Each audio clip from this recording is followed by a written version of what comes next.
মজাদা, তুমি বলছো ভোট নিয়ে বলতে, কিন্তু ভোটের বাজারে কি বলবো বলো তো? এখন সৎ রাজনীতিক আর সৎ ব্যবসা আর সোনার পাথরবাটি, এগুলো তো সব একই হয়ে গেছে।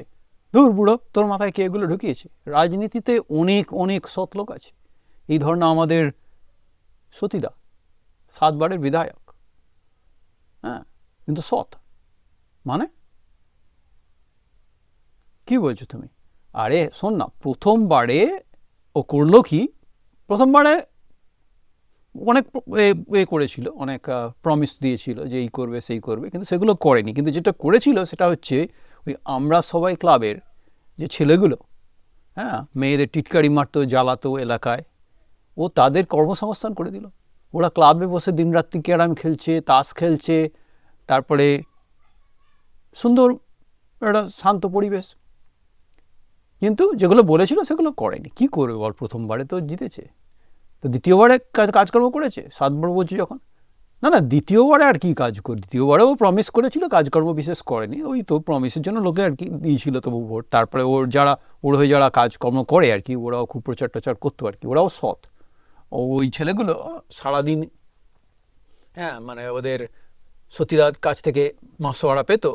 হ্যাঁ, বলতো সতীদাকে গিয়ে বলতো, সতীদা আমি কী করবো, হ্যাঁ, এবার ক্যারাম খেলা তাস আর কত খেলবো। ওরা মাঝে মাঝে মাঝে মাঝে একটু বাবা টাবা টানতো, হ্যাঁ, একটু নীল ছবি টবি দেখতো, কিন্তু কর্মসংস্থান ওরা খুব মন দিয়ে করতো। তো ওরা, সতীদা বললো, দেখ, ভোটের সময় আমি আমি নিজেও জানি না, ভগবানও জানে না, আর আমি নিজেও জানি না যে আমি নেক্সট ভোটে বিধায়ক হব। আমি জানি, কিন্তু কোন দলের হয়ে হব সেটা তো জানি না। তো তোরা এক কাজ কর, তোরা সারা বছর ধরে ওই আমার নামে নেতা পার্টি জিন্দাবাদ, নেতা পার্টি জিন্দাবাদ করে এই এলাকায় একটু লোককে জানিয়ে রাখিস যে আমি এই এলাকার নেতা। তোরা মন দিয়ে ওই কাজটা করতো।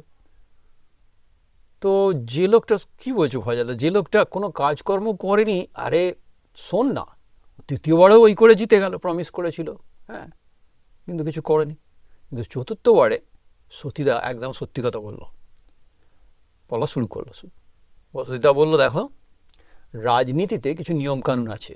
যেমন আপনার ছেলেকে যখন ইংলিশ মিডিয়াম স্কুলে পাঠান, ওদের ড্রেস কোড আছে, সেই রকম আর কি রাজনীতিতে কিছু নিয়মকানুন আছে। প্রথম বছর আমরা অনেক প্রমিস করি, কিন্তু প্রথম বছর যারা রাজনীতিক তাদেরকে প্রথমে নিজের আখের গোছাতে হবে, বউয়ের, ভাইয়ের, বোনের, ওদের আখের গোছাতে হবে। তো সেটা আমি করেছি, আমি সেই জন্য ক্ষমা চাইছি। না, দ্বিতীয় বছর যখন জিতলাম তখন আমার শ্বশুরবাড়ির, মামা বাড়ি, পিসির বাড়ি, ওদের একটু লোকদেরগুলো দেখতে হবে। আত্মীয় স্বজন তো দূরের হোক, আত্মীয় স্বজন তো বাবা, হ্যাঁ, তো তাদেরকে দেখতে হবে। সবাই তাই করে, এটা আমাদের রাজনীতির অলিখিত নিয়ম। আমি তাই করেছি, আমি খুব দুঃখিত।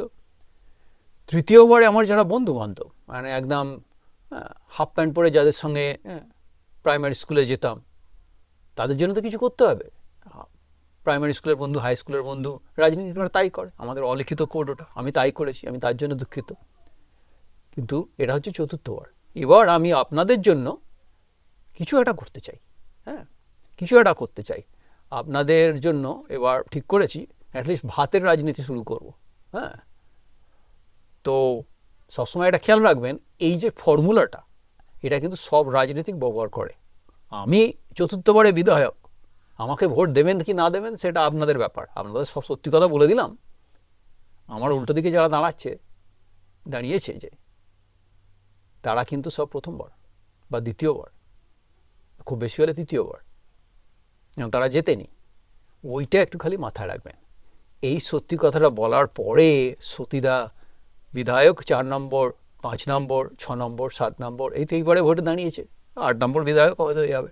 কারণ ভাতের রাজনীতি এখন দেশে যা দুর্দান্ত চলছে, তুই ভাবতেও পারবি না।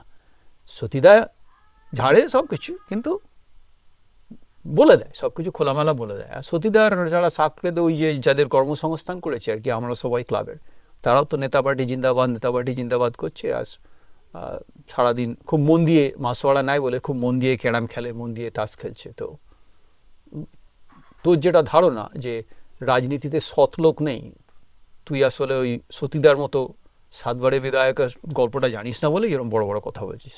হ্যাঁ, তো থাকিস তো ওই, হ্যাঁ, আমেরিকার কোন গোবিন্দপুরে থাকিস, হ্যাঁ, ঝাল আলু ভাতে দিয়ে ডাল দিয়ে ভাত খাস, এমন একটা ভাব দেখাস যেন ম্যাকডোনাল্ড থেকে জাস্ট মানে একদম কম্বো মিল মেরে এলি, ঢেকুর তুলছিস, তো তোর দ্বারা আর কি করে হবে? রাজনীতিতেও সুচিদার মতো অনেক লোক আছে, তুই জাস্ট জানিস না, যেটা নিয়ে জানিস না সেটা নিয়ে বেশি কথাবার্তা বলিস না, তাহলে মুশকিল হবে।